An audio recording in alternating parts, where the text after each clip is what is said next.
Hey team, Dr. Josh Wagner here with Patient Mastery, and I've got 3 key strategies to share with you for hiring associates that are going to be a right fit and help grow your practice, give you more time off, and help more people, rather than what I see too many docs. I'm seeing it in Patient Mastery as docs are getting busier, want more helping hands to be able to help even more people and take time off and not following these steps. And what does it look like? You take on a doc, an associate doc, they sit there waiting to get fed while your practice stays the same or even declines. You're paying a doctor's salary for your profits to go down and you to pull your hair out because you didn't do these 3 steps. And why would an associate join your practice and your practice would stay the same or decline? The basic reason of, if you don't do what I'm about to share with you, what happens? Associate comes in, and let's say you're attracting 25 new patients a month. You take 13, the associate gets 12, and you had a really good conversion and retention rate, but the associate doesn't. And now 80% of the patients who you would have started and retained and been getting paid and getting good results are slipping through the cracks. So literally half your new patients are being lost to someone you're paying to lower your practice. So that's actually what happens too far often. And if you've had associates, you probably know that can happen. And if you haven't, heed the advice. Just because you can hire someone doesn't mean it's going to work out. So the first aspect, and this is for before we even get into the associate being in your practice, is spread the net. So first one, a lot of docs have a hard time finding an associate because all they do is post in their state association and post in the college, the chiropractic college closest to them.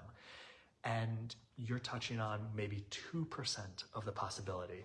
You may be in Ohio, Minnesota, and think, why would anyone in Florida ever come here, or Wyoming ever come here, or why would I advertise at Logan and Missouri College? Well, we don't realize that people are willing to travel nowadays more than ever. If you were to sell your practice and you use a broker, that broker would not be advertising your practice just within your state. They would be advertising it countrywide, let alone worldwide. The same thing has to be when you're looking for an associate, because you are severely limiting yourself. So every single college, put the ad in, and as many state associations as possible, and I promise you, you will have many, many more applicants. There are also the associate matchmaking services and headhunters and all of that. I don't have a preference or recommendation. I hear good and bad from all of them, just like any business is gonna have. The one thing you have to go into those relationships knowing is, based on the business model, and I'm not saying it's wrong, their goal is to get you someone as quickly as possible. So they're more likely going to give you the first and the next rather than the best, because as soon as they place the associate with you, they can then go on for their next client. And the longer they're spending time looking for you, the less time they're helping other people. So you just got to take that into account, realizing, hey, is this associate they're giving me jumping through all the hoops, which I'm going to get to next, or is it just, hey, the first set of hands that's willing to move to my area? Next, when you get that match, whether it's through a service or people are applying directly to your post, the second is right here. Manage expectations to win. If you're hiring an associate, a lot of docs, you do the personality tests, so you make sure they adjust, you make sure they have a good attitude, they're willing to accept the terms and all that. That's great. But if you want an associate who's just going to sit there and say, feed me, and I'm waiting, I'm waiting, then don't do anything else. If you want an associate that's going to help build your practice, even though they don't want to have their own practice, just ask them for one thing. Give me one sheet of paper of a business plan, and business plan is too fancy of a word. Just give me one sheet of paper of what you're going to do when you come here to help grow the practice. And you will see, by the people who respond, and many of them probably won't even, do you get a full list of a dozen or more things that they're going to actively do? That shows they have a head on their shoulders, that they're a go-getter. Because if they don't send that, don't count on them doing more than 1 or 2 things to actively help grow your practice. And I don't mean they need to be out in the community marketing and standing on rooftops and kissing babies. It could literally be things they do inside the practice, or their commitment to deliver great table bedside manner and own the consult and the recommendations and re-exams and all of that.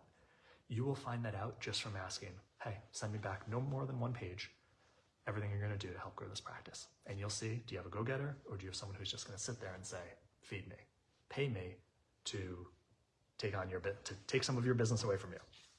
And the third one is timeline for success. That's what I wrote. Timeline for success. So let's say they send you that page and it's like, oh wow, this person put 15 things that they're going to do. I don't expect them to do it all at once, but are there any future forward timelines of, okay, you wrote these 15 things. Well, when are they going to be done? You said you're going to do a talk a month. Well, when's the first one going to be scheduled? Do we have any tracking that you're actually doing a talk a month? Outside of that is, what do you need them being trained on inside your practice? If they're going to be seeing new patients, do they own the consult? Do you even own the consult? Are you winging it? Or patient mastery of a 6-question consult that's going to have people begging you to receive care and pay for it? Do they have to know that at least 80% quality before they even start with you, or before their day 7, and then they present it to you, and then you show them where to make it better, but you're not teaching them from scratch?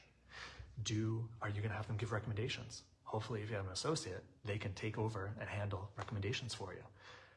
Is there, by day 30, you've shown me that you can do a recommendations combo 80% as well as I can, and then you do it, and then we're going to help you get it better.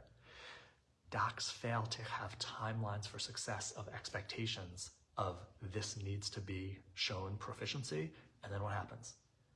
Doc is doing everything they're normally doing, associate's sitting there, feed me, getting paid that 5, 6, 7+ thousand a month, and the practice stays the same or goes down because the doc gives the associate new patients who doesn't have the skills and training to start them, retain them, get them paying, get them continuing.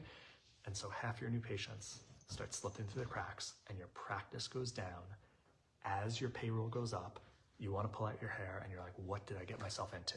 Follow these 3 steps, will solve 80% of those issues. You need any other help? You want the actual 6-question consult, the 5-step recommendations, how to create care plans that people will pay happily and still refer to you? Just send me a message. Help, drop a line under there, go to patientmastery.com. We will show you exactly the proven process. Thanks for all you do. Keep helping tons of people get well.